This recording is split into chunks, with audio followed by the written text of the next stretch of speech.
Alright, mga kababayan, mga kaibigan, mga katokis, mga kapots, kamusta po kayong lahat? And once again, welcome back po dito sa ating mumunting channel, Simply Talkies Vlog. Tayo po ay magbibigay lang ng maiksing komento, opinion at reaksyon sa mga mainit na usaping pang-politika sa ating bansa. Pag-usapan natin mga kababayan, ito pong may mga grupo po na gusto na pong i-impeach ang Pangulong Marcos. Meron po dyan isang representante na nagsasabing sa tingin niya impeachable ang Pangulong Marcos. Dahil nga po, ang Pangulong Marcos ay nagpabaya sa budget ng 2023, 24-25 kaya naglaganap ang korupsyon, lumaganap itong mga pagnanakaw ng mga politiko, lalong-lalo na ang mga mambabatas na ito, ang mga nasa DPWH at iba pang mga kawani ng gobyerno. Okay, so sa tingin niya impeachable siya ang Pangulo. Tapos sabi niya meron daw kumakausap sa kanyang dalawang pro-DDS congressman na sana tulungan sila na mag-file ng impeachment sa Pangulo. Ang sabi niya, hindi ako pwede kasi kailangan dumaan pa yan sa House Committee on Justice, ganto. At pag tinulungan niya daw yun, makakabit siya as pro-DDS. Ayaw niya naman yun. Ang sabi niya, Blue Liberal Party ako. Ibig sabihin, I am a diehard Liberal Party. Dilawan po siya. Okay? So, tinutukoy natin dyan si Edgar Irize, yung mambabatas. Now, yung iba pang mambabatas dyan, mga congressman, sinasabi nila, kinakailangan pag i-impeach nyo ang Pangulong Marcos base sa ebidensya, hindi yung pang politika lang. Sabi naman ng Makabayan Black, hindi pa namin naririnig yan kasi ang inaasikaso ng Makabayan Black ay si Tokmol Sara Duterte. Pero after magtagumpay sila, halimbawa ngayong taong ito, nagtagumpay silang i-impeach si Tokmol Sara Duterte, pagplaplanuhan nila i-impeach ang Pangulong Marcos. Ganyan po yan. Wala. Ba't kaya hindi kayo ang tumakbong presidente? Kayong mga minority dyan, kayong mga makakaliwang grupo, ba't di kayo tumakbo? Para kayo, tingnan natin kung gaano kayo kagaling mamahala sa bansa. Yung mga gusto nung mangyari, malamang, siguro communist na ang Pilipinas nun. Okay? So ngayon po mga kababayan, yung usapang impeachment laban sa Pangulo ay nakarating na po sa grupo ng National Union Party o Nationalista Union Party ba yung NUP nila Representative Ricardo Puno. Isa sa malalaking grupo din po yan.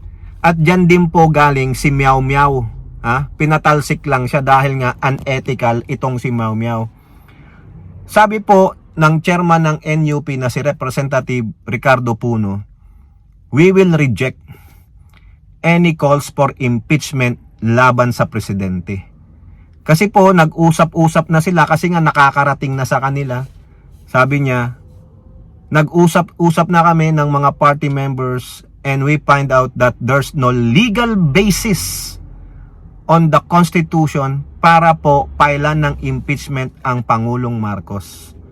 Pero ang sinasabi nitong mga makakaliwang grupo, sila Edgar Irize, loss of public trust.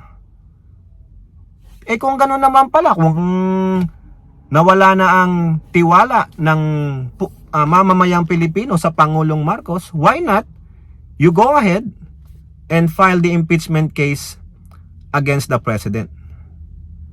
Pero sinasabi ni Puno, sa grupo nila, they cannot find any evidences ayon sa Constitution na i-impeach ang Pangulo.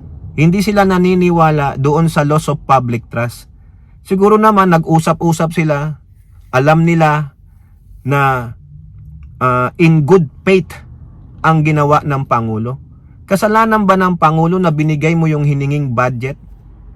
Inaprubahan mo dahil inaprubahan ng BICAM, nakita mong maganda naman ang proyekto tapos hindi pala ginawa. Kasalanan mo yun. Di ba? At fault ka ba doon? Kung ganun na rin lang pala, di lahat pala tayo dapat ng pagalitan. Huwag na tayong maging leader Wag na kayong mga magulang.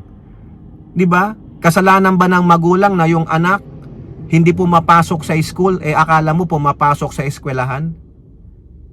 Ha? 'Di ba sabi nga nila, the fault of the father is not the fault of the son? Parang ganun po yan.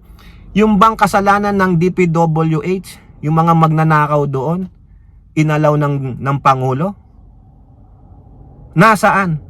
Nasaan yung sinasabi, Bernardo, sinabi ba direkta sa'yo ng Pangulo, nakawin mo yan? In good faith nga inaprubahan. Tapos ginago naman siya, mga kababayan. Kaya sabi ni Ronaldo Puno, wala. Hindi titindig yung ganyan. Alam nila Yung iba kasi dyan, na gustong pailan ng impeachment case ang Pangulo, ay pang politika lang. Yung iba naman, talagang anti-Marcos lang.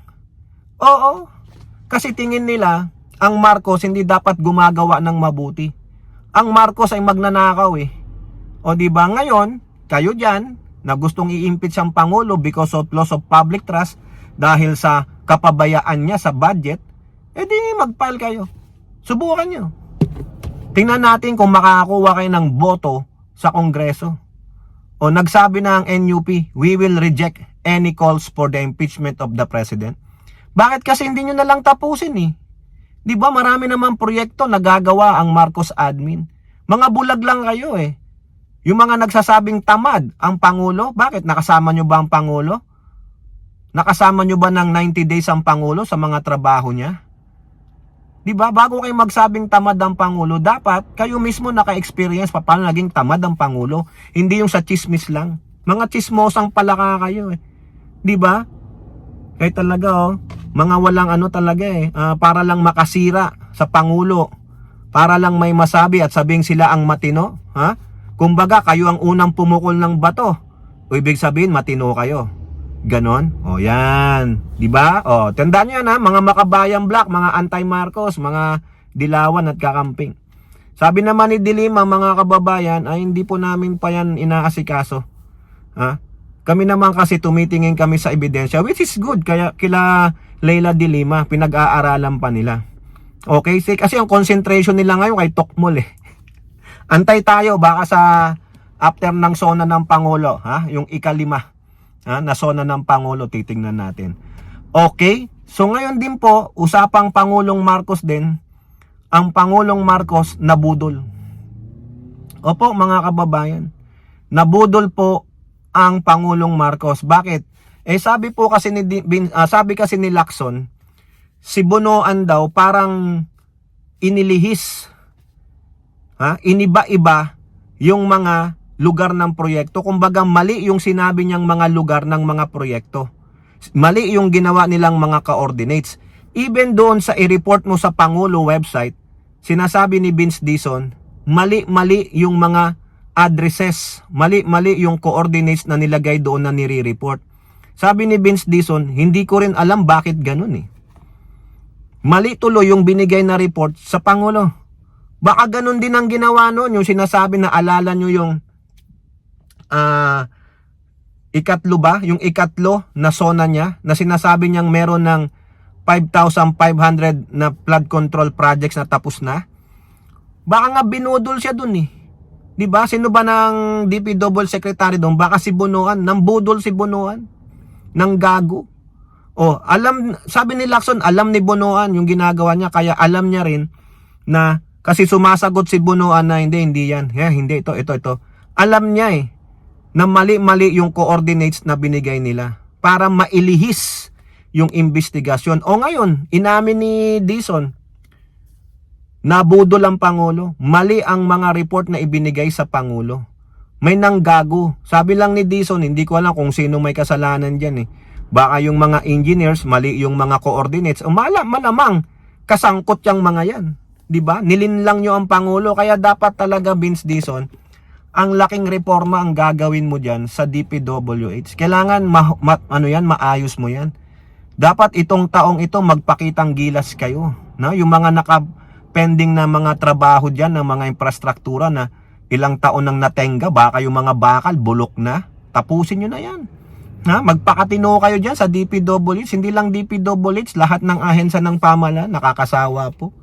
Biruin nyo, lokohin nyo yung presidente, ibudol ninyo. O, di ba? Buti na lang, nakita kayo, nahuli kayo. O ngayon, ano kayang gagawing remedyo dyan ng Pangulo?